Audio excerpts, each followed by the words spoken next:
দিনকাল তো খুব বেশি ভালো না, খুব বেশি ভালো থাকা যায় না। আপনাদের কি অবস্থা? মানে সবাই তো সুস্থ আছেন না? জি স্যার। আসসালামু আলাইকুম। আসসালামু আলাইকুম স্যার। স্যার আমাদের ক্লাসে স্যার একটু লেট হয়ে গেছে, ভিডিও ঢুকতে পারতেছিলাম না। হ্যাঁ, আজকে যেটা হয়েছে যে আইসিবি থেকে পাসপোর্টটা আসলে শেয়ার করতে ভুল করে ফেলছে ওরা, যার কারণে একটু দেরি হয়ে গেল। আচ্ছা আচ্ছা আচ্ছা, হবে না, 67 পার্টিসিপেন্ট করে ফেলেছে। শুরু করা যায়? Yes sir. আচ্ছা, আমি প্রথমেই ছোট করে একটু নিজের পরিচয় দিয়ে নিই। আমি ফারুক হোসেন, এখন বর্তমানে আছি হচ্ছে বাংলা লিংকে, ফিনান্সিয়াল প্ল্যানিং অ্যান্ড অ্যানালাইসিস এই ডিপার্টমেন্টে কাজ করছি। বিবিএ এমবিএ করেছি ঢাকা ইউনিভার্সিটি, তারপরে সিএ করলাম হচ্ছে আরআরএস থেকে, কোয়ালিফাই করেছি 2015 ডিসেম্বরের সেশনটাতে। সো অনেকদিন হয়ে গেছে। এই হচ্ছে মোটামুটি খুব সংক্ষিপ্ত করে আর কি বলা। তারপরে আমরা ধীরে সুস্থে ইনশাল্লাহ ক্লাস চলবে, কথা হবে সবার সাথে। আমাকে একটু জাস্ট বলেন, এই যে আপনাদের সিএ করার বুদ্ধি দিছে কে? আপনারা কেন সিএ করতে আসছেন, মানে এক্সপেকটেশন কি? একজন একজন করে বলেন। Better life sir. Better life, better life তো আসলে বিসিএস এ সিএতে কেন? বিসিএস হচ্ছে সিএ প্রফেশনে আরো বেশি মনে হয় আমার কাছে বেটার লাইফ। বেটার মানে কি, কোন সেন্সে? বুঝাইতে চাইছি স্যার, রেসপেক্টেড লাইফ অনেক বেশি। আসলে আমাদের স্যারদের যখন দেখি, প্রিন্সিপাল স্যারদের, ওদের সবকিছু দেখি, তখন অনেক বেশি মনে হয় যে এটা বিসিএস এর চেয়েও বেশি ভালো জায়গায় আছে তারা। সেটা তো আপনি ফার্মে স্যার আমি একটু বলতে চাচ্ছি স্যার। জি স্যার বিসিএস ধারী সিএ এর তুলনায় তো স্যার বেশি না, মানে এক্স্যাক্টলি যে বিসিএস সেটাও না। মানে আপনি তো চাইলে ধরেন যারা অনার্স মাস্টার্স বা বিবিএ এমবিএ করেছেন, তারপরে তো একটা মানে খুব একটা ভালো জব মানে পাইতে পারতেন। মানে তখন দেখতেন তো অনেক টাকা পয়সা, মাসে টাকা আসতো, তারপরে বিয়ে শাদী করে ফেলতেন, সবকিছু ঠিকঠাক ছিল। আরো 3 বছর কেন ইনভেস্টমেন্ট? আর রয়্যাল প্রফেশন।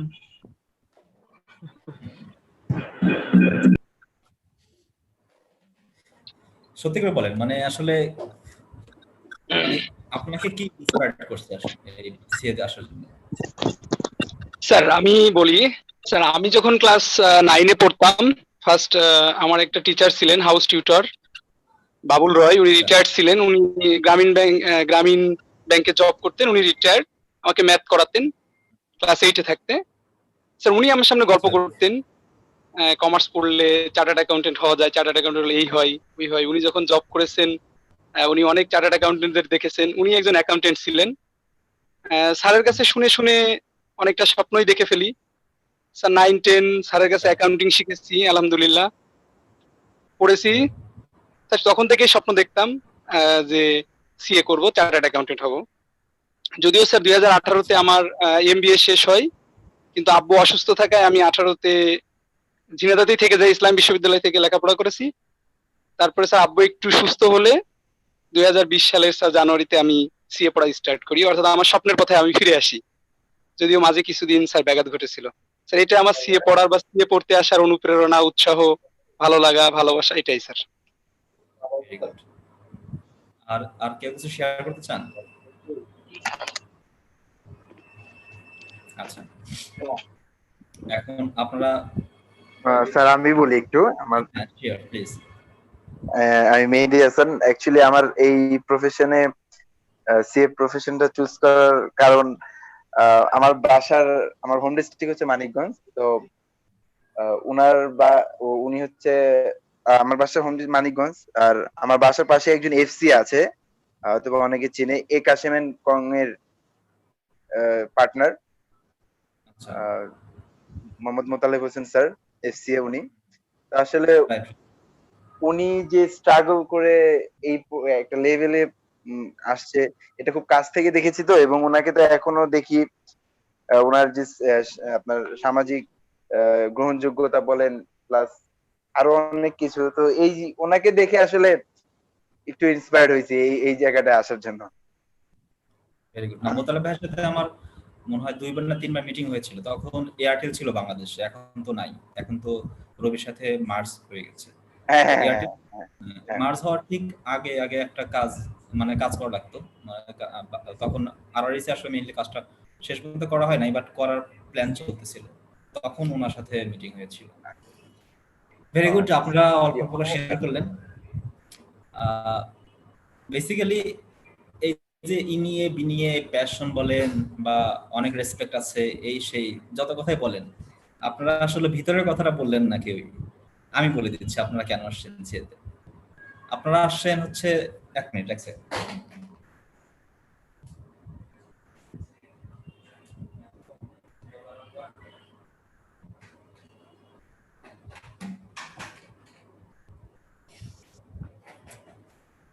আপনারা আসছেন কেন জানেন? আপনারা আসছেন, আপনারা দেখছেন যে যারা সিএ করে,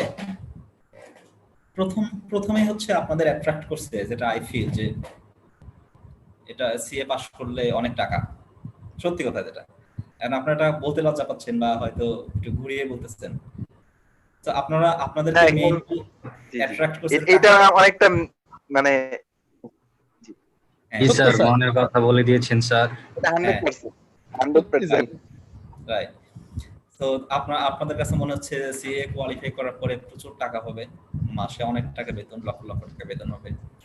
তারপরে হচ্ছে একটা ভালো বিয়ে করা যাবে, মাঝে মধ্যে বিদেশে ট্যুর দেওয়া যাবে, বিদেশে গিয়ে বিভিন্ন বিচে যাবেন, সেখানে ছবি তুলবেন, ফেসবুকে শেয়ার করবেন। আর এত কিছু কেমনে বুঝলেন? হ্যাঁ, মানে এটাই হয় নরমালি, আপনাদের ওই স্টেজটা আমি পার করে আসছি। তো রিয়েলিটি হচ্ছে ডিফারেন্ট। রিয়েলিটি কি শুনবেন? রিয়েলিটি হচ্ছে একটা গল্প বলি 2 মিনিটে। এক লোক মারা গেছে, বুঝছেন? তো মারা যাওয়ার পরে এখন তার বিচার। এখন লোকটা অনেক খারাপ কাজ করে গেছে। পৃথিবীতে যখন বেঁচে ছিল তখন মানে এমন কোনো খারাপ কাজ নাই সে করে নাই। মোটামুটি ধরেন তার হিসাব নিলে সে দোজখই যাবে, এটা শিওর। তারপরেও আল্লাহ তাআলা ইচ্ছা করলেন যে না, ওকে আমি দোজখে না দিয়ে ওকে একটা অপশন দেই, ওকে সুযোগ দেই। হ্যাঁ, তো ওই লোকটাকে বললো যে তুমি বেহেশতেও যেতে পারো, আবার দোজখেও যেতে পারো, ইটস আপ টু ইউ যে তুমি কি করবা। এখন তো লোকটা অনেক টেনশনে পড়ে গেছে, কারণ ও জানে যে আমাকে আসলে দোজখে দেওয়া উচিত, তারপরে আমাকে অপশনটা কেন দেওয়া হচ্ছে, নিশ্চয়ই এর মধ্যে কোনো ঝামেলা আছে। হ্যাঁ, তখন সে সরাসরি বেহেশত চায় না আল্লাহর কাছে, বলছে যে আমি আগে বেহেশত একবার দেখবো, তারপর দোজখ একবার দেখবো, তারপরে আই উইল ডিসাইড। ও ঠিক আছে, দেখো। তো সে তখন প্রথমে হচ্ছে দোজখে গিয়েছে, হ্যাঁ, যে আমি দোজখটা আগে দেখি।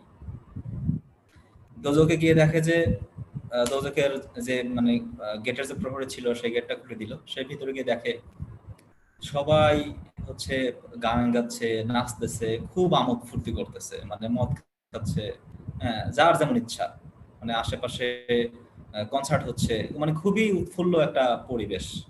শুধু একটাই প্রবলেম ছিল, এই যে এত কিছু করতেছে সবাই, সবাই হচ্ছে এই গলা পর্যন্ত নর্দমার পানি, মানে খুবই খারাপ পানি, গন্ধ, দুর্গন্ধ, এতটুকু পানির মধ্যে দাঁড়িয়ে এগুলো করতেছে। এমন না যে খুব বেটার প্লেসে করতেছে, বাট আদারওয়াইজ এই খারাপ খারাপ পানি সবই ভালো লাগছে তার, ইটস ওকে, একটু মানা যায়, আর সবই তো ভালো। এরপরে তার দোজখ দেখা শেষ, এখন সে বলতেছে এবার তাহলে বেহেশত দেখি। তো বেহেশতে ঢুকছে, ঢুকে তার বেহেশত খুবই বাজে লাগছে, মানে ভালো লাগে নাই। কারণ বেহেশতে ঢুকে দেখে যে সবাই নামাজ কালাম করতেছে বা একটু আঙুর টাঙুর খাচ্ছে, মানে এরকম যে আমোদ ফুর্তি, মদ খাওয়া, গান গাওয়া, এই ধরনের কিছু নাই। কেমন যেন একটা থমথমে পরিবেশ, বাট সবাই হ্যাপিলি, মানে তারা এটা এনজয় করতেছে, বাট তার কাছে ভালো লাগতেছে না, কারণ সে তো পৃথিবীতে এগুলো করে গেছে, ধরেন এই যে মদ খাওয়া, আনন্দ ফুর্তি করা। তো সে শেষে ডিসাইড করছে যে সে দোজখে যাবে। হ্যাঁ, ওই অতটুকু পানি, ওই নর্দমার পানি সে ইয়ে করবে। তখন বের হয়ে আল্লাহকে বলছে যে আমি দোজখে যেতে চাই। তো বলছে ঠিক আছে, অ্যাজ ইউ উইশ। এবার সে দোজখে ঢুকতেছে। দোজখে ঢোকার সময় ওই দরজা যখন প্রহরী দরজাটা খুলে দিয়েছে, ও ও মাত্রই ঢুকছে দোজখে, তখন দরজার মানে প্রহরী হচ্ছে দরজাটা খুলে দিয়ে মানে ইউটার্ন নিয়ে সবাইকে বলতেছে যে গাইস এই 10 মিনিটের যে টি ব্রেক ছিল ওটা শেষ, এবার সবাই আগের মতো মাথা নিচে আর পা উপরে দিয়ে দাঁড়িয়ে থাকে। ফ্যাক্ট হচ্ছে প্রথমবার যখন সে দোজখে ঢুকছিল তখন সারাদিনের মধ্যে ওদেরকে এই 10 মিনিট হচ্ছে ব্রেক দেয়, মানে লাইক টি ব্রেক। আর বাদ বাকি সব সময় এই দোজখে যারা থাকে সবাই হচ্ছে নর্দমার পানির মধ্যে মাথাটা নিচের দিকে দিয়ে পা উপরের দিকে দাঁড়া হচ্ছে ওদের শাস্তি। এখন এই লোক দোজখে ঢুকছে ভুল টাইমে, মানে ও ঢুকছে হচ্ছে এই ব্রেকের সময়। তো ব্রেকের সময় যে সবাই আনন্দ করতেছে, ও ভাবছে যে খুবই মজা। রিয়েলিটি যখন সে ফেস করছে, মানে যখন সে রিয়েলি ঢুকছে দোজখে, তখন দেখছে যে এই অবস্থা। সো আপনারা এই যে বাইরে থেকে যখন দেখেন আমাদেরকে যারা কোয়ালিফাই করে, হ্যাঁ, এই যে অনেক আনন্দ করতেছি, ফুর্তি করতেছি, হ্যাঁ, আপনারা আসলে আমাদেরকে ব্রেক টাইমটাতে দেখেন। বাকি সময়টা মানে আমাদের মাথা হচ্ছে ওই পানির নিচে, নর্দমার নিচে, আর পা হচ্ছে উপরে, এইভাবে চলে। মানে এখন আসছেন, কোয়ালিফাই করবেন, জব করবেন, তারপরে এটা বুঝতে পারবেন। হ্যাঁ, এখন বলেন আপনাদের কি এখনো সিএ করার ইচ্ছা আছে নাকি নাই? স্যার একটা প্রশ্ন আচ্ছা স্যার স্যার, আমি একটু বলতে চাচ্ছি স্যার, অ্যাকচুয়ালি আপনি যেটা বলছেন স্যার, আমি এখনো বাইরে, এই কারণে আমি তখনো কথা বলি নাই, কারণ অনেক রকমের সাউন্ড আসে যেটা অনেককে ডিস্টার্ব করে। জি। স্যার আমি অ্যাকচুয়ালি এই বেসিসের কারণের জন্য চার্টার্ড অ্যাকাউন্টিং করতে আসছি। আমি স্ট্যাবলিশড খুব তাড়াতাড়ি হইতে চাই, খুব বেশি ইনকাম করতে চাই, আর লাইফে নিজের যত রকমের ইচ্ছা আছে সবকিছু পূরণ করতে চাই, এটা হচ্ছে আমার ইচ্ছা। আর আপনি যেটা বললেন স্যার যে বিবিএ এমবিএ এর কথাটা, এটা স্যার আমার ক্ষেত্রে অ্যাপ্লিকেবল না, এই কারণ যে আমি স্যার ইন্টারমিডিয়েট পাশ করে এসেছি, আমি অনার্স এখন করতেছি। আমার এই কারণে আমার সুযোগটা আরো বেশি, যে কারণে আমি চিন্তা করতেছি না যে স্যার আমার অনার্স শেষ হওয়ার পরে আরো 3 বছর, তা কিন্তু না স্যার। আমার অনার্স এর মাঝেই আমার কোর্স কমপ্লিট হবে, আর আল্লাহ রহমতে পাশ করে বের হইতে পারলে তো আলহামদুলিল্লাহ স্যার। তো আমি মেইনলি অ্যাকচুয়ালি স্যার টাকা ইনকাম করার জন্যই আসছি স্যার, এটাই আমার মেইন মোটিভ। আমি আমার লাইফের সবকিছু স্যার লিড করতে চাই নিজের ইচ্ছা মতো। টাকা তো ইনকাম করবেন, কিন্তু ওই যে বললাম আপনি তো খরচ করা টাইম পাবেন 10 মিনিট, বাকি সময় তো আপনার মাথা নিচে আর পা উপরে। স্যার সেই 10 মিনিট যথেষ্ট স্যার। আচ্ছা, বুঝতে পারছি আপনারা সিএ করবেনই। আমি যদি বলি আসলে এই গল্পটা ঠিক আছে, গল্পও ঠিক আছে, আবার সিএ করতে আসেন এটাও ঠিক আছে। কিভাবে বলি, এই যে যারা চার্টার্ড অ্যাকাউন্ট্যান্ট, এরা হচ্ছে এই 10টা মিনিট টাইম পায় আনন্দ করার জন্য। বর্তমানে বাংলাদেশে যে অবস্থা, এই 10টা মিনিটও টাইম নাই কারো, যারা সিএ করে নাই, মানে যারা নর্মালি বিবিএ এমবিএ করে আসছে। তার চেয়ে বড় কথা, আপনারা জানেন যে এখন মানে ওয়ার্ল্ড ওয়াইড হচ্ছে আইটিতে অনেক, মানে আমরা পুরো বিশ্বই হচ্ছে এখন অনেক বেশি ডেভেলপ করে ফেলতেছে। একটা সময় গিয়ে দেখবেন যে এখন যে কাজগুলো করে যারা বিবিএ করে বা এমবিএ করে বা অনার্স মাস্টার্স যাই বলেন, এগুলো শেষ করে যারা জবে ঢুকতেছে, তারা কিন্তু নর্মালি এই ডে টু ডে যে রুটিন কাজ সেইগুলো কিন্তু করে। এই কাজগুলো আগামী হয়তো 1 ডিকেড 2 ডিকেডস যাই হোক, হয়তো সময় কম বেশি লাগবে, বাট একটা সময় এই কাজগুলো ফুলি অটোমেটেড হয়ে যাবে। মানে এই কাজগুলো করার জন্য আসলে কাউকে লাগবে না, মানে ম্যান পাওয়ার লাগবে না, অ্যাটলিস্ট এগুলো মেশিন করবে। সো যারা বিএমবিএ বের হবে বা মাস্টার্স করে বের হবে, তাদের সাথে এই চেক প্রিপেয়ার করা, পেমেন্ট করা, হ্যাঁ,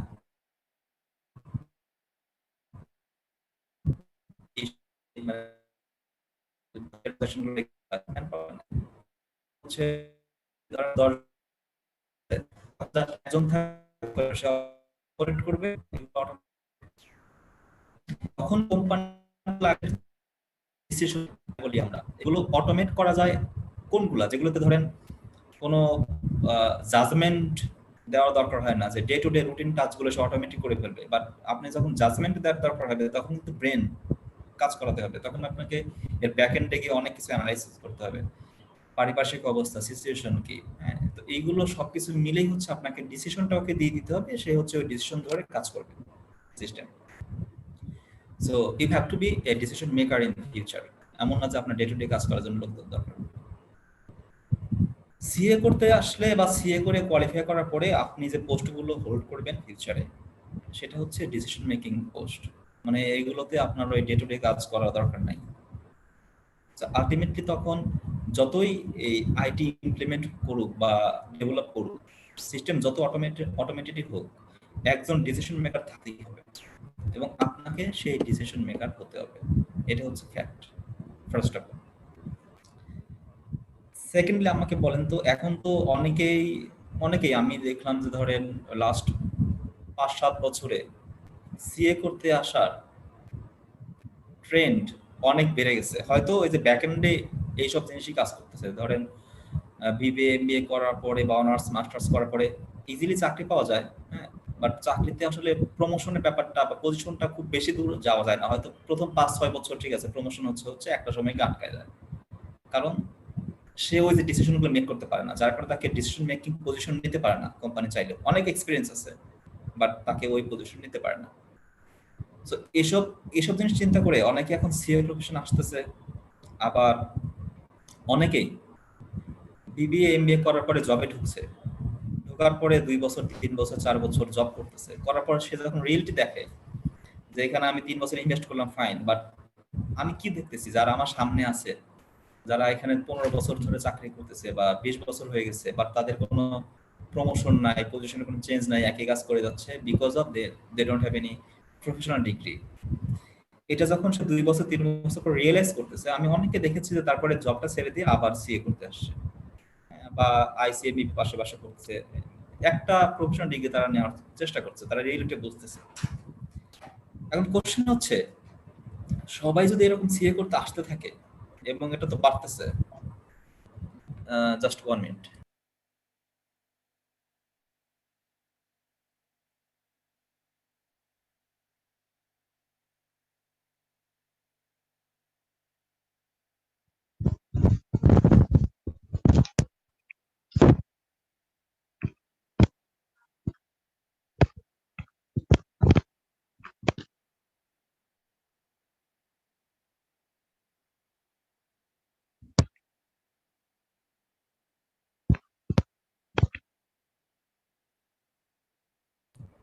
আচ্ছা, আমি মনে হয় মিউট করেছিলাম।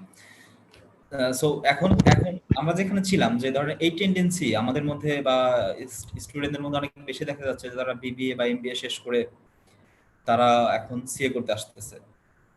সো এরকম সিএ করতে সবাই আসতে থাকে। আমরা ইকোনমিক্সে একটা কনসেপ্ট জানতাম, যে ডিমান্ড এন্ড সাপ্লাই।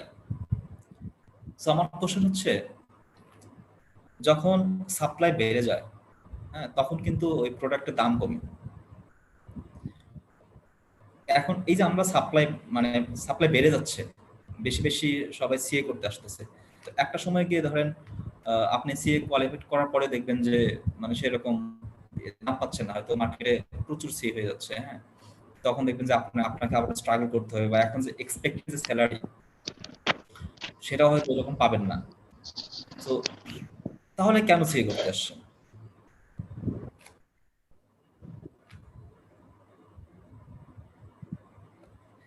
এটার অ্যান্সার হচ্ছে, এই সেম কোশ্চেনটা আমি যখন ইউনিভার্সিটি ছিলাম, কলেজ ছিলাম, তখন রিসেন্টলি তখন এক বড় ভাই কোয়ালিফাই করে আমাদের হল থেকে। তো ওনাকে আনা হয়েছিল, একটা ইনভাইট করা হয়েছিল আর কি, একটা ক্লাবে, অ্যাকাউন্টিং ক্লাবে। তো সেখানে এই কোশ্চেনটা করা হয়েছিল যে ভাই, এখন তো দেখতেছি অনেকে সিএ করতে যাচ্ছে, তো বেশি সাপ্লাই থাকলে তখন তো ডিমান্ড কমে যাবে, আমরা কেন সিএ করতে যাব? তো উনি তখন বলছে যে ভেরি গুড কোশ্চেন, এবং এই কোশ্চেনের মধ্যে অ্যান্সারটা আছে। তুমি যদি ফিল করো যে বেশি বেশি সবাই সিএ করতে আসতেছে, সাপ্লাই বেড়ে যাবে, তখন সিএ অনেক বেশি হয়ে যাবে, যার কারণে দেখা যাবে যে সিএদের এখনকার মতো একটা ডিমান্ড নাও থাকতে পারে, বা প্রাইস ফল করতে পারে, মানে স্যালারি টাইপের আর কি। তুমি জাস্ট ওই সময়ের কথা চিন্তা করো, যে সময় একজন চার্টার্ড অ্যাকাউন্টেন্টের ডিমান্ড কমে যাবে বা প্রাইস ফল করবে। প্রাইস বলতে মিন করছে যে ধরেন স্যালারি বা আনুষঙ্গিক যে বেনিফিট গুলো, তখন নর্মাল যারা অনার্স মাস্টার্স করবে বা যে কোনো বিষয় থেকে আসুক, মানে প্রফেশনাল ডিগ্রি ছাড়া যে আসতেছে তাদের ডিমান্ডটা কই থাকবে? তখন তো এমন হতে পারে যে একটা ক্লার্কের জন্য একজন কোয়ালিফাইড চাচ্ছে, বা একজন অ্যাটলিস্ট কোর্স কমপ্লিট করে সিসি করে একজন ছেলে চাচ্ছে। তখন যারা বিবিএ বা এমবিএ করে বের হবে তারা তো অ্যাপ্লাই করতে পারবে না। সো এই কারণেও তুমি হচ্ছে রাইট ডিসিশন নিছো, তুমি সিএ করতে আসো। সো আমি যেটা বলবো যে আপনারা যারা সিএ করতে আসছেন তারা খুব ভালো একটা ডিসিশন নিয়েছেন। আমি আমি সত্যি কথা বলতে যে আগামী 10 বছরের মধ্যে যত ডিসিশন নিয়ে করবেন তার মধ্যে হচ্ছে বেস্ট ডিসিশন হচ্ছে এইটা যে আপনি সিএ করতে আসছেন। ফ্যান্টাস্টিক, মানে এটা আসা উচিত। আর আরো সবচেয়ে পজিটিভ কথা হচ্ছে যে বাংলাদেশে যে ডিমান্ড আমাদের কোয়ালিফাইড চার্টার্ড অ্যাকাউন্টেন্টের, সেই ডিমান্ডের তুলনায় সাপ্লাই এখনো অনেক কম। লাস্ট স্ট্যাটিস্টিক্সে দেখছিলাম যে ধরেন কত 12-13 হাজার ডিমান্ড এখন, কিন্তু ইয়া আছে প্র্যাকটিসিং মেম্বার আছে কত, মানে সিএ কোয়ালিফাইড করা এখন মনে হয় 1800-1900 আছে। এর মধ্যে ধরেন 1800-1900 হচ্ছে আমরা যারা অলরেডি এতদিন কোয়ালিফাই করছে, এর মধ্যে অনেকে মারা গেছে, অনেকে মারা গেছে। তারপরে ধরেন অনেকে বিদেশে আছে, হ্যাঁ, অনেকে আবার এই প্রফেশনও নাই, বিভিন্ন জায়গায় এসে আছে। সো আপনার হিউজ অপরচুনিটি আছে এই প্রফেশনে, এই জায়গাটাতে কাজ করা। কিন্তু প্রবলেম হচ্ছে আজ থেকে 8 বছর 7 বছর আগেও যারা কোয়ালিফাই করে নাই, মাত্র শুধু সিসি করছে, ধরেন ফার্মে ছিল 3 বছর কাজ করছে, তারপরে হচ্ছে বের হয়েছে, তারাও একটা ভালো ভালো একটা ইসে মানে স্যালারিতে জয়েন করতো। রিসেন্টলি হচ্ছে এইটা ট্রেন্ডটা চেঞ্জ হচ্ছে, মানে এখন কোয়ালিফাই না করলে, শুধু সিসি করলে বা শুধু ধরেন সার্টিফিকেট লেভেল পাস করলেন ভালো থাকবেন, অফকোর্স আপনি নর্মাল বিবিএম এর সাথে ভালো থাকবেন, বাট অপরচুনিটি কস্ট যেটা আপনি স্যাক্রিফাইস করছেন, মানে ধরেন 3 বছর ইনভেস্ট করা এই সেই হাবিজাবি, সেগুলো দিয়ে যে খুব বেশি পোষায় তা না। সো হোয়াট আই সাজেস্ট যে আপনারা যদি সিএ করতে আসছেনই, আপনাদের টার্গেট থাকবে যে ওই 3 বছরের মধ্যে আসলে কিভাবে কোয়ালিফাই করা যায়। এনিহাউ এই 3টা বছরটাকে ইউটিলাইজ করেন, টাইমটাকে ওয়েস্ট না করে ফুল টাইম হচ্ছে ডিভোটেড করেন পড়াশোনায়। আমি শিওর আপনারা প্রত্যেকেই এখানে যারা আছেন সবাই হচ্ছে সিএ কোয়ালিফাই করার অ্যাবিলিটি আছে। জাস্ট একটা ইনফরমেশন দিয়ে রাখি, সিএ কোয়ালিফাই করার জন্য এক্সট্রা অর্ডিনারি কিছু হইতে হয় না। ধরেন আপনি অনেক মেরিটোরিয়াস স্টুডেন্ট হইতে হবে, আপনার ব্রেন অনেক শার্প হইতে হবে, এরকম না। বাট সিএ করতে আসলে বা সিএ কোয়ালিফাই করতে গেলে যেটা লাগবে সেটা হচ্ছে আপনার ডেডিকেশন, এবং ডেডিকেশনটা আসলে 99.9% হলে হবে না, একদম 100% ডেডিকেশন, যে না আমি সিএ পাস করব, আমি আসছি, আমি কোয়ালিফাই করব। যত কাজ করবেন, কাজ করার বাইরে যতটুকু টাইম পাবেন পড়াশোনায় দিবেন। তাছাড়া সিএ কোয়ালিফাই করা খুব টাফ যদি ফুল টাইমটা ইউটিলাইজ করতে না পারেন। 3 বছরের মধ্যে করা অ্যাটলিস্ট টাফ, হয়তো সময় লাগবে, বাট অনেকে যেটা সমস্যা যেটা হয় যে যা করার 3 বছরের মধ্যে করা উচিত, 3 বছর পার হয়ে গেলে তখন জবে ঢুকে গেলে বা বিয়ে শাদী করে ফেললে আর পড়াশোনা হয় না। আমি ম্যাক্সিমাম সময় দেখছি যারা ফার্ম থেকে বের হয়েছে 3 বছর পরে বা 4 বছর যতদিন থাকুক, ফার্ম থেকে একবার বের হয়ে গেলে জবে ঢুকে গেলে তাদের সিএ পাস করা খুব টাফ হয়ে যায়, খুবই টাফ, মানে মেইনটেইন করতে পারে না তখন, বা ওই মানে পেসটা থাকে না, অনেক ঝামেলা করে তারা, সংসার দেখতে হয়, তারপরে হচ্ছে জব এগুলো মেইনটেইন করতে হয়, তারপরে হচ্ছে ইচ্ছা আর থাকে না, ভালো লাগে না, বয়স হয়ে যাচ্ছে ধীরে ধীরে। অনেকেই আছে দেখছি যেটা অনেক দিন লাগে, হয়তো 3 বছর যাদের না হয় অনেকের এগুলো 9 বছর 10 বছরও লেগে যায়। সো আপনারা যা করার হচ্ছে 3 বছরের মধ্যে করবেন, এটা টার্গেট রাখবেন। আর 3 বছরের মধ্যে পারবেন, এটা আমি আরো কনফিডেন্ট কেন, কারণ আমি নিজে করছি, আমি জানি। আমি আমার হচ্ছে আমি এসএসসি ব্যাচ 2004, ইন্টার হচ্ছে 2006। আমার এসএসসি তে আমার রেজাল্ট ছিল 3.38, এসএসসি তে অনলি 3.38। অনেক কষ্ট করে ইন্টারে এসে 5 রাখা পসিবল হয়েছিল। তারপরে হচ্ছে ধরেন কোচিং করে একটু পড়াশোনা করে একটু ট্রাই করে ঢাকা ইউনিভার্সিটি চান্স হয়, চান্স হওয়ার পরে হচ্ছে আবার তো আরআইসি চান্স পেয়ে গেলাম।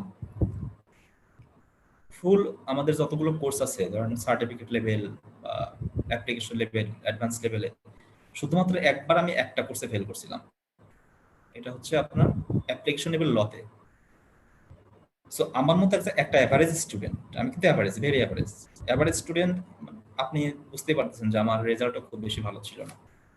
যদি আমি কোয়ালিফাই করতে পারি, এবং প্রায় এক চান্সই ধরা চলে, শুধু একটা কোর্স যখন ফেল করছিলাম ওটা বাদ দিলে, একমাত্র কারণ ছিল ধরেন আমি অনেক পরিশ্রম করছি। ট্রু, আমি এখনো বলতেছি যে আমার ব্রেন অত শার্প না, আমি অত কিছু না, বাট হোয়াট আই ডিড, আমি প্রচুর পরিশ্রম করছি। সো পরিশ্রম করিতে আমি কোয়ালিফাই করতে পারি 4 সিটিং এ, আপনারা কেন পারবেন না? এখানে যারা আছেন সবাই পারবেন, এভরিওয়ান। হয়তো অনেকের 3 সিটিং এ না পারলে 4টা লাগবে, 5টা লাগবে, 6টা লাগবে, ম্যাক্সিমাম পারবেন, অফকোর্স পারবেন। কিন্তু কিন্তু আপনাকে যেটা করতে হবে পরিশ্রম, এটার কোনো বিকল্প নেই। টাইম ইউটিলাইজ করবেন কিভাবে, কিভাবে পড়লে ভালো করতে পারবেন, বা আপনি হচ্ছে পড়ার আগ্রহ পাবেন, বা টাইমটা ইউটিলাইজ করতে পারবেন, পড়াটাকে সহজ করে আপনি করতে পারবেন। এটা হচ্ছে আগামী 10-12টা ক্লাস পাবো আপনাদের সাথে। I will share to time to time, মানে আমি অফকোর্স ট্রাই করবো যে স্পেশালি অ্যাসুরেন্সটা যখন আমরা দেখবো আগামী এই 10-12টা ক্লাসে, আমি আপনাদেরকে কোন কোন চ্যাপ্টার নিব পরে হচ্ছে বলে দিব। আর একজন কো-টিচার আছেন আমার, আতিক ভাই, উনিও নেবেন কিছু। যদিও আমি হচ্ছে আমার এই 10টা-12টা ক্লাসে ফুল অ্যাসুরেন্স শেষ করতে পারবো না, যতগুলো চ্যাপ্টার নিব সেগুলো তো আমি একদম প্রথম থেকে শেষ পর্যন্ত আমি ট্রাই করবো যে আপনারা যেন একদম ভালো মতো বুঝেন, খুবই সহজে এবং মনে থাকার মতো করে। আমি বলবো যে আপনারা, আই এম শিওর যে আপনারা এটা এনজয় করবেন। হ্যাঁ, এর বাইরেও অ্যাসুরেন্সে একদম প্রথম থেকে শেষ পর্যন্ত কি হয়, মানে অন্যান্য চ্যাপ্টারে কি আছে না আছে, সেটা হচ্ছে আমি একদম ট্রাই করবো যে আপনাদের ফুল প্যাকেজটা আপনারা বুঝতে পারেন যে না, অ্যাসুরেন্স হচ্ছে এই জিনিস বা অডিট হচ্ছে এই জিনিস। এমন না যে আমি যে কটা চ্যাপ্টার শুধু নেব সেগুলো নিয়ে আলাপ করবো, আমি এর বাইরে গিয়েও ফুল অ্যাসুরেন্সটা, ফুল অডিটটা আসলে ট্রাই করবো হচ্ছে আপনাদেরকে মানে যত সহজে প্রেজেন্ট করে আপনারা বুঝতে পারেন, যত সহজে, মানে যত রকম ট্রাই করা যায়। আমি তো লাস্ট এই 8টা-9টা সেশন নিয়েছি আপনাদের ক্লাস, সো এক্সপিরিয়েন্স হয়ে যাচ্ছে যে কোথায় কিভাবে কি বললে আপনারা ভালো বুঝবেন। আর এর পাশাপাশি আমি একটু ট্রাই করছি যে রিসার্চ করে একটু গল্প টল্প দিয়ে একটু স্টোরি বানিয়ে আপনাদেরকে বোঝানোর। সো ওইটা হচ্ছে ট্রাই করব। আমার যেটা রিকোয়েস্ট থাকবে আপনাদের কাছে, আপনারা যখন যে কনসেপ্ট নিয়ে আমরা আলাপ করবো সেটা হচ্ছে একদম ভালো মতো না বোঝা পর্যন্ত আমরা শেষ করবো না। হ্যাঁ, আপনারা যতক্ষণ পর্যন্ত ফিল হবে যে না এটা 100% বোঝেন নাই এখনো, আরো বুঝতে হবে, তখন কিন্তু আপনারা আরো কোশ্চেন করবেন। মানে আমাদের ক্লাসটা কিন্তু অনেক ইন্টারেক্টিভ হবে। আমি কথা বলবো, আপনারা কথা বলবেন, জাস্ট লাইক হচ্ছে ডিসকাশন, যে আমরা ডিসকাস করতেছি যে অ্যাসুরেন্স জিনিসটা কি, অডিট জিনিসটা কি। অ্যাসুরেন্সের মধ্যে এই যে কনসেপ্টগুলো বিল্ড আপ করা হয়েছে, যে প্রত্যেকটা জিনিস লজিক্যাল দেখবেন। আমরা যখন স্টেপ বাই স্টেপ আগাবো দেখবেন অ্যাসুরেন্স ইজ ভেরি লজিক্যাল। শুধু অ্যাসুরেন্স না, পুরো সিএ যত কোর্স আছে সব কোর্স মোটামুটি লজিক্যাল। আপনি অ্যাকাউন্টিং স্ট্যান্ডার্ড বা অডিট স্ট্যান্ডার্ডে যা বলা আছে আপনার পড়া দরকার নেই, আপনি লজিক্যালি আগে চিন্তা করেন যে হ্যাঁ এই ট্রিটমেন্টটা এরকম হওয়া উচিত বা এটা এইভাবে করা উচিত। এটা হচ্ছে আপনার ব্রেনকে ইউটিলাইজ করে আপনি চিন্তা করবেন। তারপরে হচ্ছে রিলেভেন্ট অ্যাকাউন্টিং স্ট্যান্ডার্ড বা অডিট স্ট্যান্ডার্ডে যাবেন, জিনিসটা পড়বেন, আপনার ভালো ফিল হবে। আপনি দেখবেন যে আপনি যেভাবে চিন্তা করতেছেন অ্যাকাউন্টিং স্ট্যান্ডার্ডে বা অডিট স্ট্যান্ডার্ডে ঠিক ওই কথাটাই বলা আছে। কিছু ক্ষেত্রে পুরোটাই মিলে যাবে, কিছু ক্ষেত্রে হয়তো মিলবে না, 90% মিলবে, বাট 80% মিলে যায় আপনার লজিক্যালি, এবং আপনার সবকিছু লজিক্যাল মনে হবে। সো আমার মনে হয় আমরা ধরেন শুরু করতে পারি। আজকের ক্লাসটা বেসিক্যালি আমি একদম কোনো চ্যাপ্টার স্পেসিফিক কোনো চ্যাপ্টারে যাব না। আমি যেটা ট্রাই করব, আমি অনেকদিন ক্লাস নেওয়ার পরে যেটা ফিল করেছি যে ধরেন এই সার্টিফিকেট লেভেলে যারা আপনারা ক্লাস করতে আসেন, একটা সময় গিয়ে আপনারা যখন 3 বছর পার করে ফেলবেন, ধরেন ফার্ম থেকে বের হয়ে যাবেন বা ফার্মে একদম সিনিয়র হয়ে যাবেন, তখন দেখবেন যে এই অ্যাসুরেন্স বা অডিটে আপনারা যা করেন এগুলো তখন অনেক সহজ লাগবে আপনার কাছে। ও আচ্ছা ঠিক আছে, মানে কোনটা কি কেন করতেছেন এটা হচ্ছে আপনারা পরবর্তীতে যখন সিনিয়র হয়ে যাবেন তখন অনেক ক্লিয়ার হয়ে যাবে। মানে একটা জিনিস যখন বারবার দেখতে থাকবেন তখন কিন্তু আপনারা বুঝবেন যে হ্যাঁ এটা কেন করতেছি বা কি হচ্ছে। আপনাদের যে প্রবলেমটা হয় যারা মাত্র শুরু করেছেন সিএ করা, সেটা হচ্ছে যে মানে অন্ধের হাতি দেখা বোঝেন? অন্ধের হাতি দেখা হচ্ছে যে সে তো চোখে দেখে না। সো হাতি তো অনেক বড় একটা জিনিস, সে যখন দেখতে পায় না সে তখন হচ্ছে ফিল করার চেষ্টা করে যে হাতিটা কেমন। সে তখন হাত দিয়ে তো আর ফুল হাতিটা ধরা সম্ভব না, সে তখন হাতির প্রত্যেকটা পার্ট আলাদা আলাদা করে টাচ করে। সো যখন যে পার্ট টাচ করে ওই পার্টের যে ধরেন ইয়াটা মানে কি বলবো এটাকে, শেপটা, রাইট, শেপ, এই শেপটাকেই তার কাছে মনে হয় ও আচ্ছা হাতি এরকম। ধরেন যখন সে কান ধরছে তখন তার কাছে মনে হয় আচ্ছা হাতি হচ্ছে এই কুলার মতো, বা যখন সে লেজ ধরতেছে, যখন সে পা ধরতেছে, তো যখন সে প্রত্যেকটা জিনিস আলাদা আলাদা করে ধরে তখন সে ফিল করে হাতিটা এরকম। কিন্তু অ্যাকচুয়াল হাতিটা সে যদি কোনোদিন ফুলটা না দেখতে পারে সে কিন্তু বুঝতে পারবে না। আপনাদের যখন ইনিশিয়ালি আপনারা শুরু করেছেন ক্লাসটা, বা এখন যারা সিএ করা শুরু করেছেন, তাদের মেইন প্রবলেম হচ্ছে আপনার ফুল হাতি এখনো দেখেন নাই। আমি দেখেছি, আমি ফার্মে ছিলাম 5 বছর টোটাল, বা আপনারাও দেখবেন ফিউচারে, তখন দেখবেন যে অনেক ইজি লাগতেছে। বাট এখন আমি যেটা করতে পারি আপনাদের জন্য, আপনাদেরকে আমি হাতিটা দেখানোর ব্যবস্থা করতে পারি আর্টিফিশিয়ালি, যে হ্যাঁ আপনারা যেটা করবেন সেটা হচ্ছে 3 বছর পরে গিয়ে দেখবেন যে হাতিটা হচ্ছে এরকম। এটা যখন আপনি একবার মাথার মধ্যে ঢুকায় ফেলবেন যে আচ্ছা মানে অডিট হচ্ছে তাহলে এই কাজটা হয়, এই হয়, সো আমি এখন এই স্টেজে আছি, সো আমি এখন এই পার্টটা দেখতেছি, কিন্তু আমার ওই সামনে কিন্তু ওই স্টেজ আছে বা আসবে, তখন দেখবেন আপনার কাজেও মজা পাবেন, পড়াশোনা করে মজা পাবেন, সবকিছু মজা পাবেন। আপনারা অ্যাসুরেন্স যখন পড়বেন বা কাজ যখন করবেন বুঝে করবেন, দেখবেন যে খুবই ভালো লাগবে। মানে আপনি যে সকাল 9টা থেকে 6টা পর্যন্ত, বা অনেক জায়গায় আমার ফার্মে যেমন ছিল আমি 8টা 9টা 11টা 10টা এগুলো রেগুলারলি করতাম, কাজগুলোকে আপনার তখন খুবই লাগবে, মানে মজা লাগবে। সো আমি এই প্রথম ক্লাসটা হচ্ছে আপনাদেরকে জাস্ট আলাপ করতেছি যে আপনারা কেন সিতে আসলেন, ফিউচার কি, বা কিভাবে আগাবেন। পরের ক্লাসটা কিন্তু আমরা ফুলি হচ্ছে ড্রাইভ দিব মানে অডিটে যাব। বাট পরের ক্লাসটা হচ্ছে আমি স্টোরি বলবো, যে স্টোরিতে আপনারা হচ্ছে ফুল অডিট প্রসেসটা বুঝতে পারবেন। একটা জিনিস অনেকে কোশ্চেন করে, যে হয়তো আপনাদের মনে কোশ্চেনটা আছে, আপনি ট্রেড অফ মানে কাজের সাথে পড়াশোনার ট্রেড অফ কতটুকু করবেন।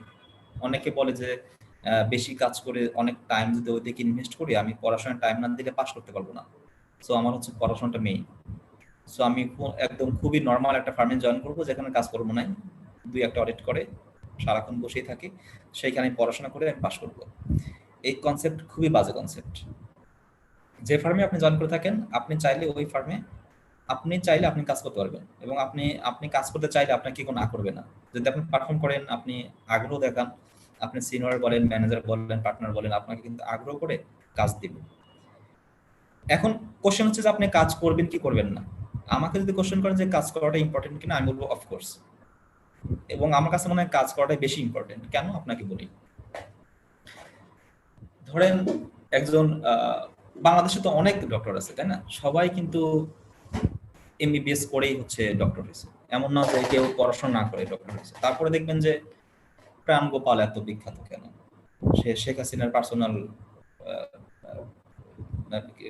চিকিৎসক কেন, হ্যাঁ, বা আপনি যখন একজন ডক্টরকে দেখান তখন কিন্তু নামে তুমি ডক্টর খোঁজেন যে আমি ওই ডক্টরকে দেখাবো কেন, কারণ সে ভালো চিকিৎসা করে। গোয়িং ফরওয়ার্ড একটা জিনিস মাথায় রাখবেন যে এই প্রফেশন, সিএ প্রফেশনটা হচ্ছে অনেকটাই ডক্টরদের সাথে 98% মিলে যায়। ওরা যা করে আমরা অনেকটাই তাই করি। ওরা জাস্ট মানুষ নিয়ে কাজ করে, আমরা করি ফিনান্সিয়াল স্টেটমেন্ট বা অ্যাকাউন্টস নিয়ে কাজ করি। বাট ওদের কাজের ধরন আমাদের কাজের ধরন অনেকটাই কাছাকাছি।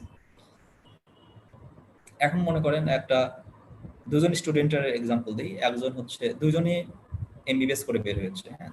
একজন কি করেছে, সারা ওই 4টা বছর বা 5 বছর ওদের যায় লাগুক, পুরো সময় শুধু পড়াশোনাই করছে, মানে প্রত্যেকটা রোগ নিয়ে সে গবেষণা করছে, হ্যাঁ, সে অনেক জানে, সে হচ্ছে কি করলে কি হয় এগুলো সে জানে, খুব ভালো জানে, পড়াশোনা করছে।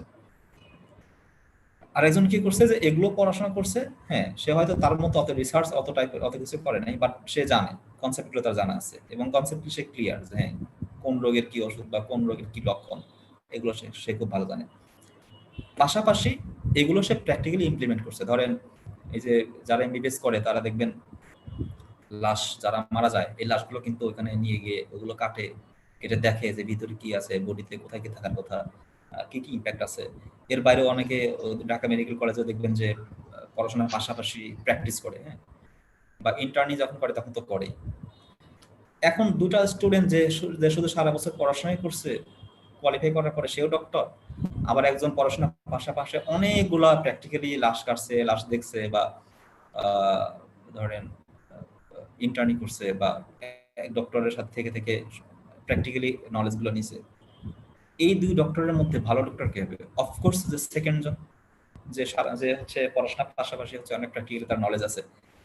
সে যখন প্র্যাকটিসে আসবে দুজন ডক্টরই, তখন দেখবেন যে প্রথম ডক্টর যে শুধু পড়াশোনা করছে সে অনেক ডিফিকাল্টি ফেস করবে, সে ঠিক মতো চিকিৎসা করতে পারবে না, তার অভ্যাস নেই, তার এইগুলো করতে করতে 10 বছর চলে যাবে এক্সপিরিয়েন্স করতে করতে। কিন্তু এই 10 বছরে সে হচ্ছে মানে রেপুটেশন গেইন করতে পারবে না, মানে ও ডক্টর কাছে গেলে ঠিক মতো ওষুধ দিতে পারে না, বোঝে না, এগুলো মার্কেটে ছড়াই যাবে। সেকেন্ড যে জন, সে হচ্ছে ইনিশিয়ালি প্রথম থেকে কিন্তু ভালো সার্ভিস দেওয়া শুরু করবে, যত দিন যাবে সে তত বেশি এক্সপিরিয়েন্স হবে তার। আলটিমেটলি পুরো সবাই জেনে যাবে যে হচ্ছে ওই ডক্টর ভালো, তার তখন ইনকাম বেশি হবে, তার ডিমান্ড তখন বেশি থাকবে। সিএতে না ঠিক সেম জিনিসটা হয়। আমাদের ধারণা কি আমি জানি না আপনাদের ধারণা কি, বাট আমাদের এই কমিউনিটি অনেক ছোট, যেটা বললাম যে হয়তো আপনি হাতে গোনা 500-700 দেখবেন যে চার্টার্ড অ্যাকাউন্টেন্ট অ্যাক্টিভ আছে, আর আমাদের জব মার্কেট অনেক ছোট। এই যারা এই কোম্পানিগুলো যারা হায়ার করে তারা কিন্তু সবকিছু খোঁজ খবর রাখে যে কার কি হচ্ছে, কোথায় কি হচ্ছে। হ্যাঁ, একটা ছেলে যদি ফার্মে ভালো করে, আইসিবিতে ভালো পারফর্ম করে, ভালো কাজ করে, সে কিন্তু জেনে যায় মানুষ। ধরেন ফর এক্সাম্পল গ্রামীণ ফোনে, বাংলা লিঙ্কে রবিতে একটা লোক লাগবে, সে কিন্তু খুঁজে যে কোন ছেলেকে দিয়ে কাজ হবে। কোয়ালিফাইড কিন্তু অনেকেই আছে মার্কেটে, কিন্তু ঘুরে ফিরে কিন্তু দেখবেন যে এই কিছু কিছু মানুষের ওইখান থেকে আপনি যখন ফার্মে কাজ করবেন তখন থেকে দেখবেন যে ছড়িয়ে যাচ্ছে। আপনার সিনিয়র সে আপনাকে দেখে গেছে, সেটা ভালো কাজ করে, একটা সময় ওই সিনিয়র হচ্ছে কিন্তু রিক্রুট করবে, তখন কিন্তু সে আপনাকে ডাকবে। মার্কেট অনেক ছোট, তো আপনাকে পারফর্ম করে আপনাকে বোঝাইতে হবে যে হ্যাঁ আপনি কাজ করতে পারেন, আপনি জিনিসটা বুঝেন। আপনি এখন এই মুখস্থ করার সময় অ্যাটলিস্ট প্রফেশনে না, মুখস্থ করে আপনি এসএসসি ইন্টার পাস করতে পারবেন, বিবিএ এমবিএ পাস করতে পারবেন, বাট প্রফেশনে আপনাকে মানে you have to keep in mind that যে আপনাকে পারফর্ম করতে হবে। সহজ কথা, আপনি ভালো বুঝেন কিনা, তো বোঝাটা খুবই ইম্পর্টেন্ট, এবং এটার জন্য আপনাকে কাজ করতে হবে। আর কাজ না করে আপনি হচ্ছে সার্টিফিকেট লেভেলটা খুব ভালো মতোই পাস করতে পারবেন, কিন্তু আটকায় যাবেন হচ্ছে অ্যাপ্লিকেশন অ্যাডভান্সে গিয়ে।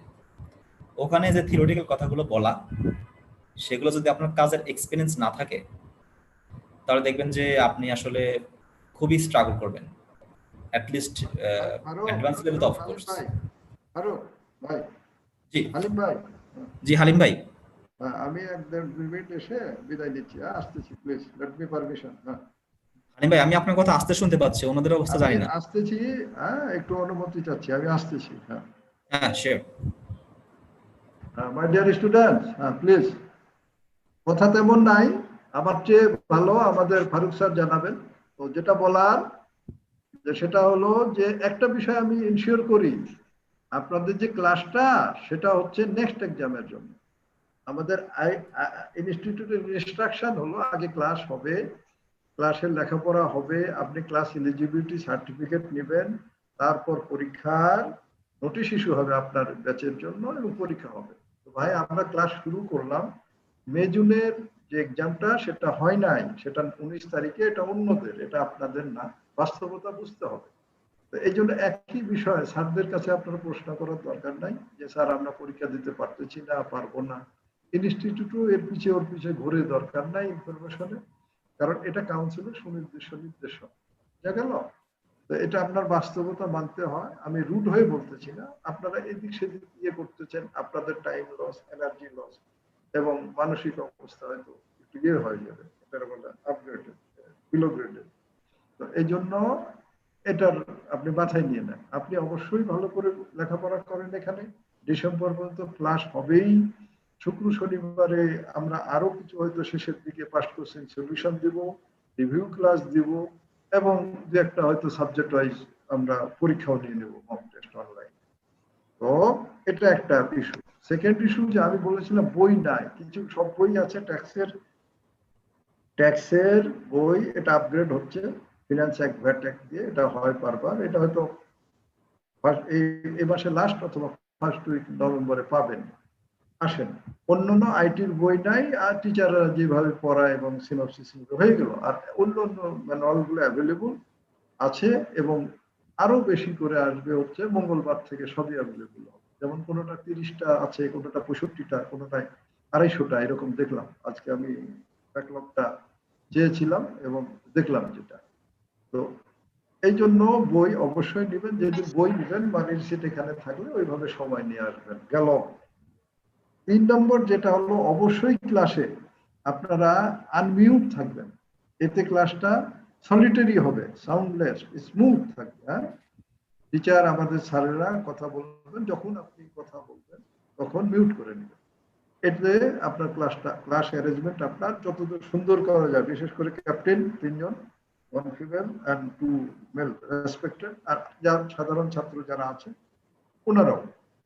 তো এই গেল। আর আরেকটা হচ্ছে অবশ্যই খুলে রেখেন, কারণ নাম রোল এগুলো লিখে রাখলে কোনোটা দেখা যায় গ্যালাক্সি স্যামসং, এই যে যেমন 382 শর্টজাইট, এটা তো বুঝবে না, এই জন্য নামটা আপাতত লিখে রাখেন।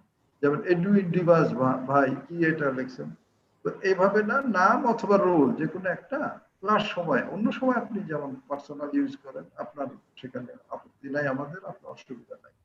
অর্থাৎ নাম হলে যেমন আব্দুল কাদের, যেমন সুলাইমান হোসেন, এরকম যার জানা, ওটা না হলে রোলটা লিখে দেখেন।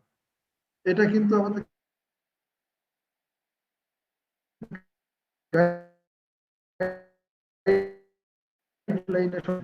এই ইস্যু সম্পর্কে বললাম, পরীক্ষা সংক্রান্ত বললাম, এবং ফাইনাল ইস্যু আমাদের কি বলে ডিয়ারেস্ট অ্যান্ড বিলাভড আমার ভাই এবং ছোট ভাইয়ের মতো, এছাড়াও রেসপেক্টেড টিচার আপনাদের স্যার, আমাদের ইনস্টিটিউটের potential resource Mohammad Faruk Hossain FCA, আপনার কি বলে যে এটাই না এক্সিস্টিং টিচার, এবং আপনার ঢাকা ইউনিভার্সিটি RRH, কাজে বুঝতেই পারতেছেন যে কোন জায়গা থেকে এনারা আসছেন। তো কাজে আশা করি যে আপনাদের যে ধরনের এক্সপেকটেশন উইল বি ফুলফিল অবশ্যই। এই গেল। আর বৃত্তান্ত আপনার এক্সাম টেকনিকের মূলক যে ক্লাসগুলো মূলত জনাব ফারুক, আপনি এইভাবে এই ছাত্রদের জন্য এইভাবে আপনারা পাবেন, অর্থাৎ ছাত্ররা পাবেন, কাজে সুন্দর হবে। এনারা শুধু অ্যাসুরেন্সেই সীমাবদ্ধ না, যে কোনো এনি সাবজেক্ট আপনার 17টা যেটা আছে, দে আর আপডেটেড প্রফেশনাল, এছাড়াও এখন লেখাপড়াতে থাকে বিভিন্ন অর্গানাইজেশনে, RRH ছিলেন। তো কাজেই যেটা বললাম যে আপনি যে কোনো বিষয় আনুষঙ্গিক আপাতত ক্লাসে না, এখন যেমন পড়া হচ্ছে অ্যাসুরেন্সটা শিখে নেন, সংশ্লিষ্ট পরীক্ষার স্পেসিফিক টিচার যেটা ওটা জেনে নেন, শেষের দিকে হয়তো 10 মিনিট 15 মিনিট স্যারের থেকে অনুমতি নিয়ে উন্নয়নী মেটার প্রফেশনাল পুঁথিগত বিদ্যায় তো এখানে না, এখানে আপনার প্র্যাকটিক্যাল এক্সপিরিয়েন্স দরকার আছে, আপনার এখানে আউট নলেজও দরকার আছে, প্রফেশনাল আউট নলেজ। তো এগুলো তখন জেনে নেবেন। তাহলে একটা ভালো বললাম যে প্রথমে আপনার সিলেবাস অনুযায়ী লেখাপড়াটা ছাত্রের কাছে জেনে নেন। সেকেন্ড হচ্ছে যে এনি রিলেটেড ম্যাটার্স সিএ, সেটা আপনারা 5-10 মিনিট শেষের দিকে হয়তো 10 মিনিট বা 15 মিনিট সময় রাখবেন। তো ভালো থাকি, দোয়া থাকলো। আর আমরা এইভাবে আসতেছি, এইভাবে হয়তো আপনি 1 সপ্তাহ পাবেন, এরপরে ক্যাপ্টেন এবং ছাত্ররা সব আপনাদের এগুলো স্যারদের করতে হবে। আমরা আসবো, মাঝে মধ্যে থাকবো, কিন্তু 1 সপ্তাহের মতো হয়তো প্রতি রেগুলারই চেষ্টা করবো আসার জন্য, কারণ টিচাররা আসতেছে, সিচুয়েশনটা বুঝলো, আপনারাও জানলেন। when you will be capable or also the standing up your capacity of learning or the teaching in the classes, we will also live there from, আমরা তখন থেকে চলে যাব। তো থ্যাংক ইউ ফারুক স্যার, ভালোই লাগলো দেখে অনেকদিন পর। আর ভালো থাকি, দোয়া থাকলো, especially you, including our all dearest students. আল্লাহ হাফেজ। আর কথাবার্তা শুনবো, পরে আসবো, 15 দিন পরে এসে যার সমস্যা ক্লাসের আগে আসবো, এসে সব জেনে যাব। আল্লাহ হাফেজ, আসসালামু আলাইকুম।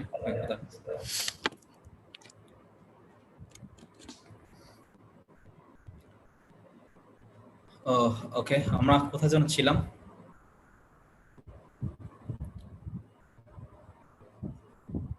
ওকে, আমরা এগুলো নিয়ে কথা বলছিলাম। সো আমরা ট্রাই করব হচ্ছে পড়াশোনা করব, পাশাপাশি কাজও করব।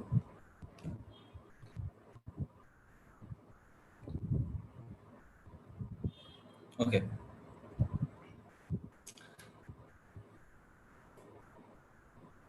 সো যেটা বলছিলাম যে ধরেন আমরা যখন আপনারা যখন সার্টিফিকেট লেভেলে আসলেন, পড়াশোনা মানে এখন যখন শুরু করলেন সিএ, তখন এই ফুল হাতিটা দেখা হয় না। সো লেটস ট্রাই যে আমরা এটাকে দেখি, দেখলে হয়তো আমরা পরবর্তী ক্লাসগুলো অনেক ইজি হবে আমাদের জন্য।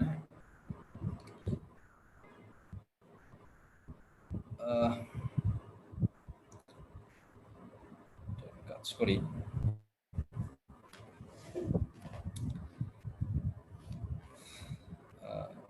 আমি একটু 2 মিনিট একটা ব্রেক দিচ্ছি, হ্যাঁ 2 মিনিট পরে যাবো, জাস্ট 2 মিনিটস।